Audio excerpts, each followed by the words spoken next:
Hey friends, I just wanted to hop on today. I am here to share a little more about what I'm learning right now. I feel like many of these things meld together for me at the moment, but I hope that as I continue to share, it will be helpful for you. So today I want to ask if you view planning as too rigid or too structured for you. I think I've heard this from many people before, and many people struggle with this. I have even struggled with this at different times.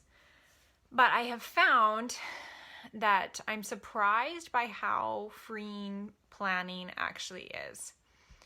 The more I actually do plan my days and structure my days and my time, the more I feel I actually have time.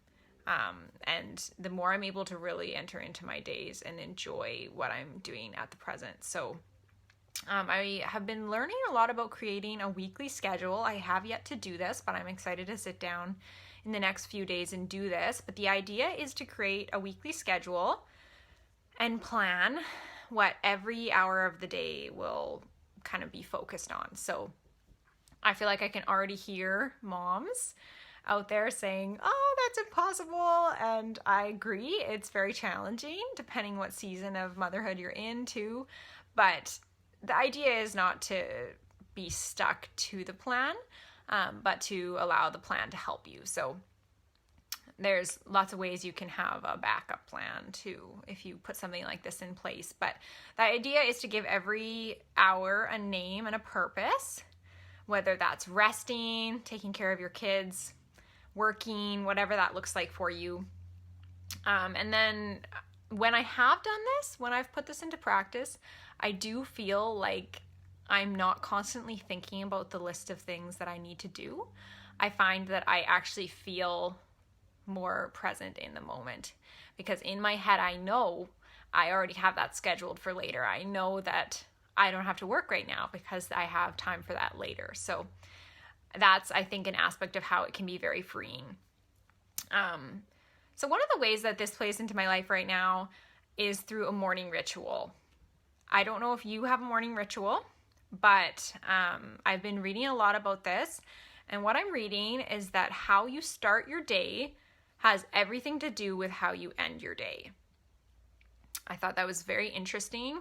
I also read a quote that says, studies have shown that the small act of hitting the snooze button on your alarm can cost you up to 4 hours of productivity a day.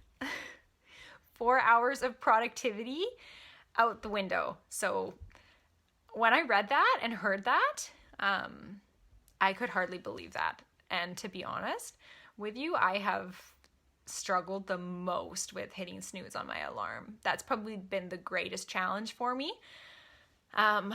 So I have done that so many times and I never knew that statistic. So I don't know if you connect with that, but recently I really started targeting this area in my life, and I've been so blessed as I've been challenged in this area. So that concept of snoozing your alarm, it sort of connects with this idea of crash landing into every morning instead of really starting your day intentionally. So I would say that I was crash landing into every morning of the last year and a half, probably. There was a brief period of time since Ginny was born that I was getting up earlier and getting up when my alarm went off.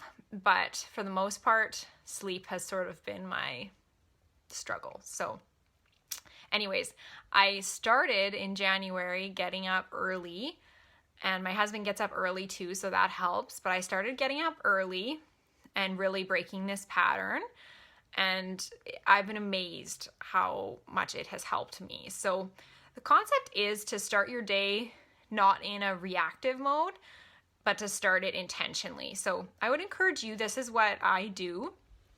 I start my day with my favorite pink drink, which supports my health and my energy. I start it with my Bible. I start it with gratitude. I have a gratitude journal I keep, and I just list things that I'm thankful for in there each day. And I start it with prayer as well. And then once I've completed that, that's sort of the faith piece of how I spend my morning. Once I've completed that, I also spend some time exercising before the kids get up. And it is such an encouraging thing to start my day that way. and then be able to get up with the girls and give them breakfast and feel like I've had this chunk of time where I've really focused on some of my greatest priorities. So then I'm able to refocus all my other energy on my kids, which are a huge priority to me. So that is my morning routine. And it keeps me from being in reactive mode. And I also just keep my phone on airplane mode through that time. I don't like to wake up and be staring at my phone or looking at notifications or messages.